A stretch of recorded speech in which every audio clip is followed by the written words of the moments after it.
Дильназ Ахмадиеваға киногерлер көз тігіп жүр. Әншіні фильмге түсуге шақырған ұсыныстар толассыз. Өнердің бұл саласында жатсынбаған Ахмадиева актриса атануға әсте қарсы емес. Көптеген киноларға түсіп тастадым. Мысалы, мен басты рөлдердің бірін сомдаған «Достучаться до мужчин» лентасы көрерменге жол тартпақ. Одан бөлек Анарбекованың тойханасы мен Қоянбаевтың бизнес по-казахскийіне түстім. Дильназдың жағымды жаңалығы бұл ғана емес көрінеді. Киноға түспес бұрын сүйіктіммен ақылдасамын деген Ахмадиева отау құрғанын айтып қалды.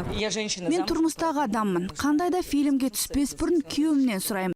Рұқсатын берсе әрине. Бұған дейін әнші Инстаграм парақшасына сүйіктісімен түскен фотоларын жүктеп көпті қызықтырып қойған еді. Сонымен Дильназ желідегі жұмбақ жігіт кім? Жеке өмірімді жалпақ жұртқа жар салғанды ұнатпаймын. Бастысы күйеуім бар, жасырмаймын, тұрмыстамын. Ол бар болса, бәрі жақсы болады. Таяуда өткен концертте әнші кең етек көйлек киіп шықты. Бұған қарап көпшілік Дильназдың аяғы ауыр деп топшылаған еді. Себебі сылқым бұрын соңды мұндай луктарға таңдау түсірмейтін.